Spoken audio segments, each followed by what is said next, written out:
bagaimana kita mengukur retracement itu? Karena kalau kita tidak tahu, yang ada kita akan terombang-ambing, kita akan dipingpong ya, kita akan dipingpong oleh pergerakan pasar. Oke, saya contohkan dulu. Nanti saya kasih triggernya biar kita ada potensi yang kita dapatkan. Kita awali dari yang satu hari kemarin ya. Kita melihatnya dari histori. Mungkin pergerakan belum maksimal atau belum berjalan lebih jauh. Maka selalu kita lihat arah yang terdekat. Arah yang terdekat misalnya ini naik kemudian sudah mulai turun. Perhatikan ini naik kemudian ini mulai turun.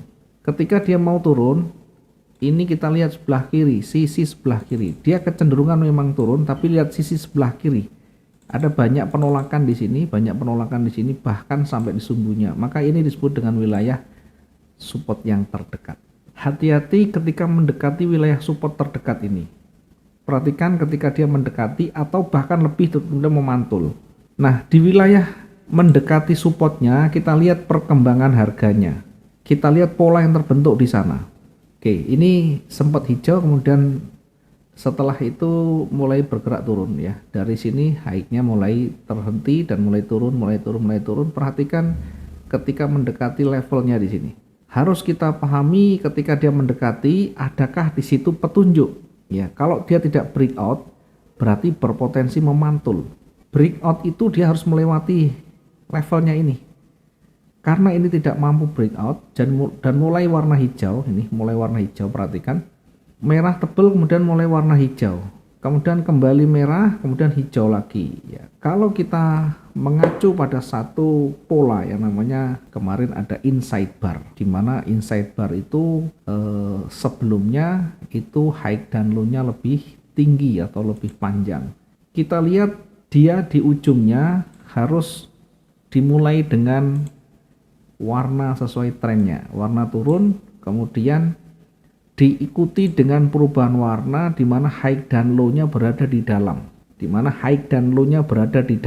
range candle ini.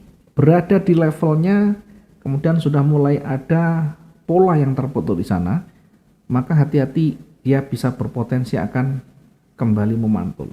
Saat dia memantul ke atas, dia saat berpotensi naik, sampai di mana kira-kira kita nanti mengukur. Setidaknya kita lihat di sisi sebelah kiri yang terdekat ini ada namanya level resisten. Sehingga kemungkinan terbesar ketika dia naik akan mendekati resistennya dulu. Maka ini kalau saya tarik garis yang terbawah di sini, kemudian bergerak naik. Bergerak naik ini kita ukur dulu.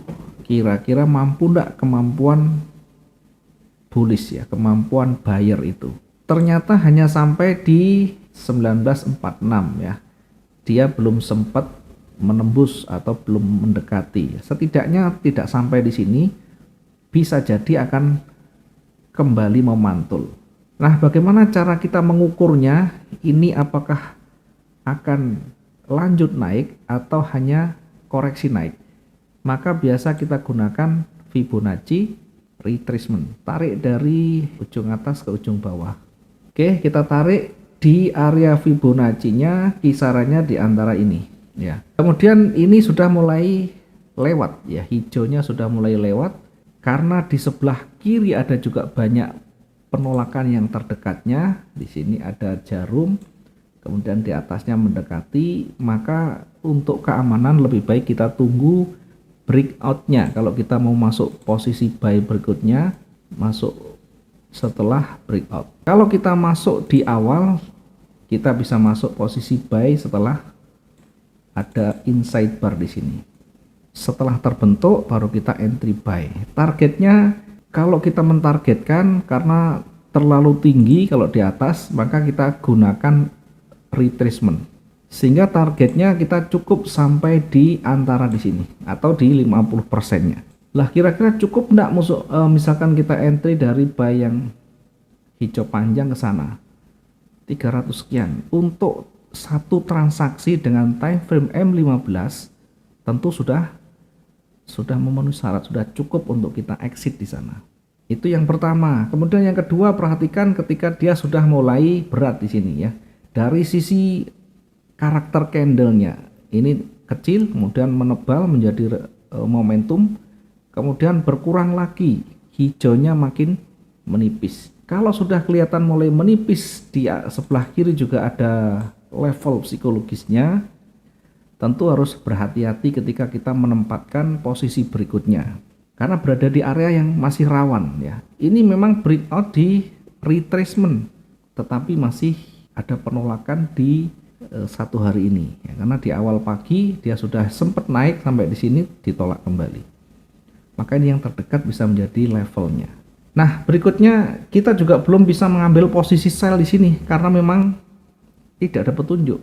Ini panjang merah karena juga cukup dekat dengan di sini, ini sangat berisiko. Ini dekat sekali dengan level bawah. Kalaupun entry, kita hanya mendapatkan peluang yang kecil. Sehingga yang kita lakukan adalah menunggu sampai betul-betul ada petunjuk berikutnya. Ini masih belum ada karena berada di tengah, bukan di area support, bukan di area resisten. Di tengah ini kita tunggu saja sampai betul-betul breakout di atas atau memantul, atau nanti sampai di sini mulai memantul ya misalnya. Nah, dia break kemana breaknya kita lihat. Nah, sampai di sini, sampai di puncaknya di sana. Apakah kita akan mengambil posisi buy setelah ini selesai? Pastikan ketika dia breakout harus betul-betul tebal dan valid ya, tidak ada penolakan yang berarti di sana. Maka kita tempatkan agak menjauh, itu tujuannya biar tidak tersentuh di levelnya kemudian berbalik. Dari pergerakan ini buyer ini sudah mulai kuat. Nah, dua candle terakhir ini posisinya sama, itu berarti kekuatannya masih ada.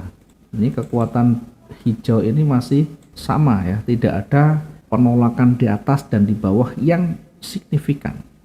Ada sumbu tapi kecil. Maka ketika breakout seperti ini harus betul-betul hati-hati. Harus betul hati-hati ketika dia sudah melewati level terdekatnya di sini. Oke, ini kalau kita ukur dia hanya tipis saja. Dia hanya lewat tapi tipis. Bagaimana ketika kita melihat ini sebagai breakout? Ya enggak masalah. Kalau memang kita mengukurnya ini breakout, ya kita tinggal masuk aja posisi buy, kemudian kita kasih pending order di bawah atau kita SL di bawah.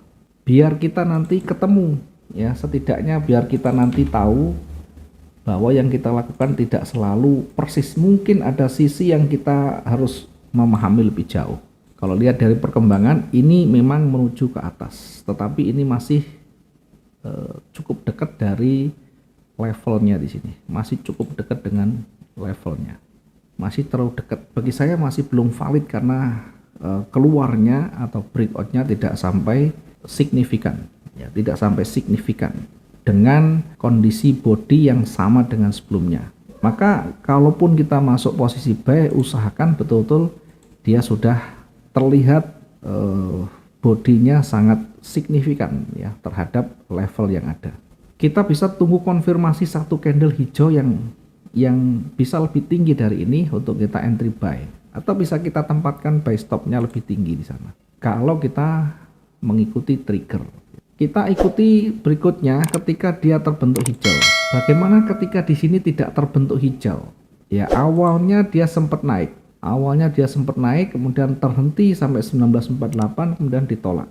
Itu artinya apa? Buyer itu mencoba kembali menekan tapi gagal, bahkan ditutup dengan posisi warna merah, ditutup dengan seller sebagai dominannya. Meskipun pendek, setidaknya ada perubahan warna di sana, yang perubahan warna itu mengindikasikan hadirnya seller.